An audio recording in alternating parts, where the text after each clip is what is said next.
Now, you've just been watching Fox News' coverage of what's being investigated as an assassination attempt at a rally for former President Donald Trump. Our coverage continues. The Fox 61 News begins right now. Breaking news now on Fox 61, Connecticut's news station.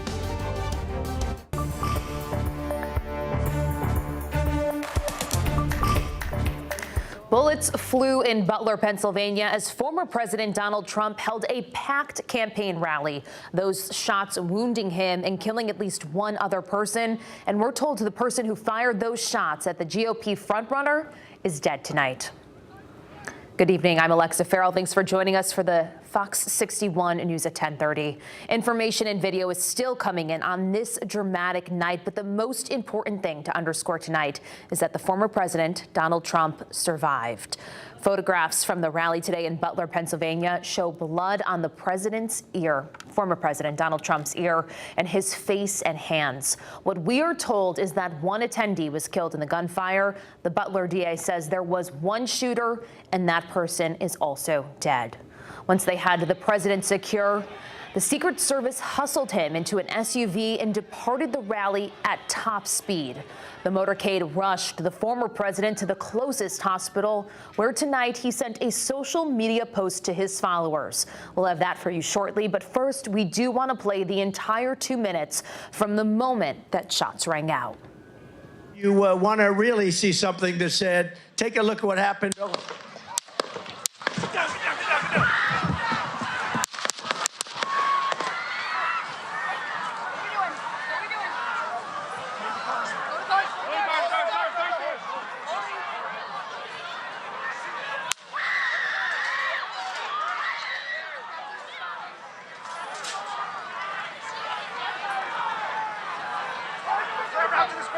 Move to the spare. Hold. When you're ready. On you. Ready? Move. Up. Move. Go. Up. Hawkeye's here. Hawkeye's here. Move to the spare. Spare, get ready. Spare, get ready. We ready? Down. Down. Shooter down. Are we good? Shooter's down. Shooters down. Are we good to move? We're good to move. Clear. We're Let's clear. move. We're Let's clear. move. We're clear.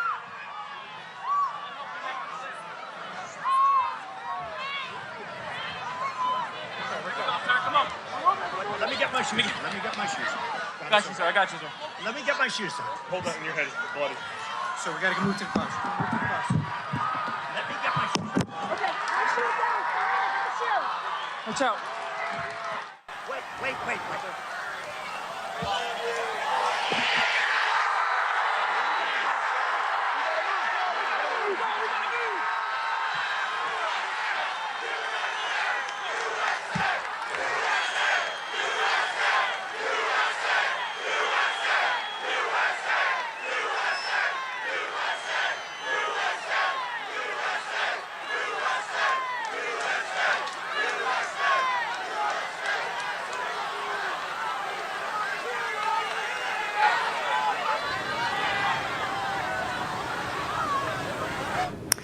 Now, in a statement he posted to his Truth Social account, Donald Trump said, "I want to thank the United States Secret Service and all of law enforcement for their rapid response on the shooting that just took place in Butler, Pennsylvania.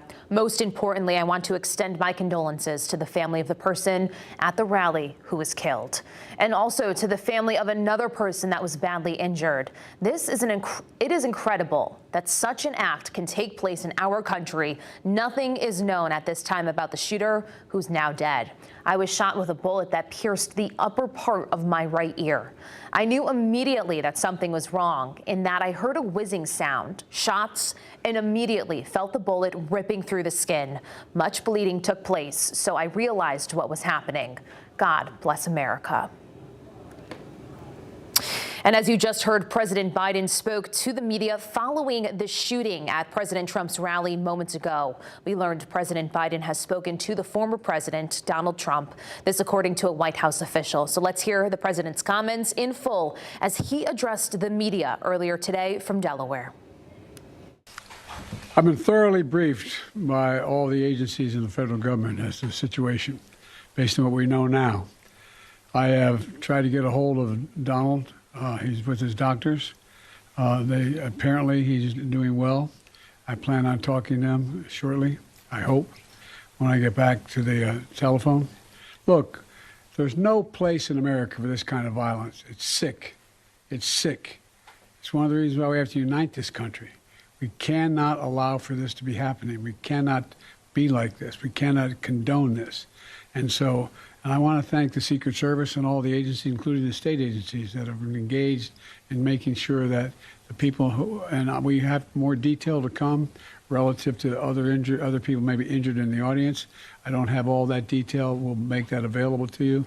I may be able to come back a little later tonight, but we'll put out a statement if I'm not able to if it's not convenient for you all. But the bottom line is that the Trump rally was a rally that he should have been able to be conducted peacefully without any problem. But the idea that there's political violence or violence in America like this is just unheard of. It's just not appropriate. And everybody must condemn it. Everybody. I'll keep you informed, and if I am able to speak to Donald, I'll let you know that as well. But so far, it appears he's doing well, number one. Number two, that there's thoroughly investigating what happened to anyone else in the audience. We have some reports, but not final reports. And every agency in the federal government, I'm going back to my phone to speak with the federal agencies that are being put together again to give me an updated briefing. Has anything happened? They learned any more in the last couple hours.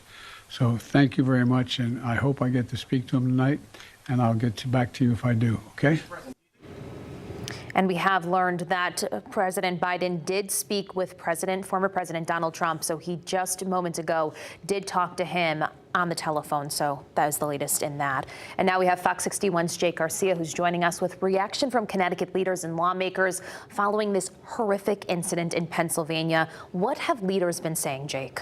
Well, Alexa, they are saying it's extremely horrific, and Connecticut leaders are emphasizing just that, condemning the actions at today's rally. Officials on both sides of the aisle speaking out that thankfully the former president appears to be safe, but upset about what transpired. Governor Lamont released this statement this evening, commending the Secret Service and law enforcement for their actions, but going on to say, quote, political violence and gun violence of any kind have absolutely no place in our society and are never acceptable. We must all, as Americans, be able to express our views freely without the fear of violence. Now, the head of the Connecticut Republican Party, Ben Proto, releasing this statement, calling the attempted assassination of former President Trump, quote, tragic and sad. Proto went on to say, quote, all Americans, regardless of political affiliation or political philosophy, must condemn this heinous act and recommit to engaging in political discussion that will move our country forward in a nonviolent manner. Now, similar statements have been released from Connecticut's congressional delegation, Senators Chris Murphy and Richard Blumenthal echoing the same statement from Governor Lamont, with Senator Murphy writing, quote, there is no room in America for political violence.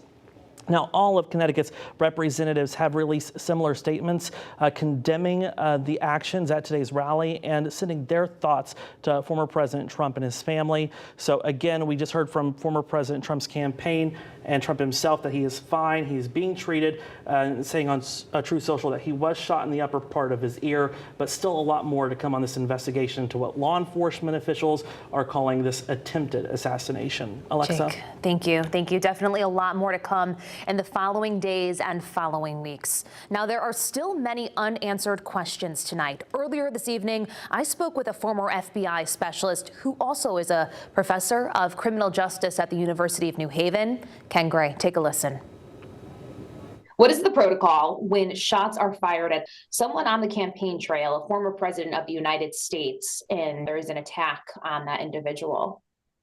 So Secret Service is the lead federal agency for the protection of the president, the vice president, and any candidate here for the run-up to the election.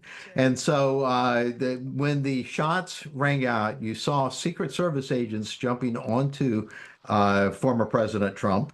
You also saw uniformed individuals leap up onto the stage with helmets and long guns. That was part of the counter assault team, which is Secret Service. There are also outside your view counter snipers that were there at the venue that apparently neutralized the shooter. Once the president is, or former president is out of the area and is safe, then you have the investigation. The investigation shifts from the responsibility of the Secret Service over to the FBI as the lead federal agency who are responsible for the assault on a federal agent or assault on a candidate like this. And so the FBI becomes the investigative body. But the FBI will not be working in a vacuum. They'll be working with Secret Service. They will be working with the state police, the local police. There will be a lot of different players that will be taking part in this investigation. What do you think the Secret Service and other law enforcement, how do you think of how they reacted in this situation? Was it quick enough? Did they do what they needed to do? Could it have been done better? Secret Service is in has a hard job. They have a proactive job of trying to protect against this type of threat, and then they have a reactive job. That is, once a person is trying to attack the president or shoot at the president, their job is to put their bodies in harm's way, to protect the protectee and get them out of the area. And you saw how quickly they jumped on the president and how quickly they formed a human barrier around him and moved him to that vehicle. And then the vehicle left the area to take him out of the possible danger and over to a medical facility. The president, former president, was struck in the ear. You saw bleeding from the ear, but he may have been shot elsewhere and did not even know it. And so one of the things they would do is, once they got him into the vehicle, is to see if there were other injuries to his body, whether he needed to have any type of other first aid afforded to him while going towards a safe zone, going towards a hospital. So this is the kill box here. If you shoot at a person and hit them within this area here, and it continues on over here, then the likelihood of killing the person is very great. That bullet struck here when the kill box is right here. So it was very close, but not close enough. From reports, the shooter was on top of a roof outside of the venue. So every person that walked through there could have walked through, a metal detector and been searched and made sure that everyone within that venue was safe. But this is someone that was outside of that venue. So as the Secret Service, what do you do at that point? Yeah. So as you say, the event itself, at the rally event, it was a secure event. They had taken actions to make sure that nobody that was coming into that event had any weapons on them. But that does not mean that people outside the events don't have weapons. So in this particular case, the shooter crawled across the top of the roof to try to get into position without being detected, got into a position and got off their shots. As soon as they got off their shots, the counter sniper team was able to locate and neutralize the shooter, but they did not do so before that person got their shots off. I think what we will see in the future is that this was a gap in their security and that they will need to push the perimeter out further to make sure that the event is more secure, or move the events all indoors. Do you think that the former president might stay off of the campaign trail because of this happening? Or do you think this is just going to kind of ignite his fire to keep moving forward with his message? Oh, I'm sure that that President Trump will continue on. You saw him raise his fist defiantly after, right there from the podium, and again once he was getting into the SUV, that he was raising his fist, not only showing that he was okay, but that he was defiant against this type of attack. So I can't imagine him not being out on the campaign trail.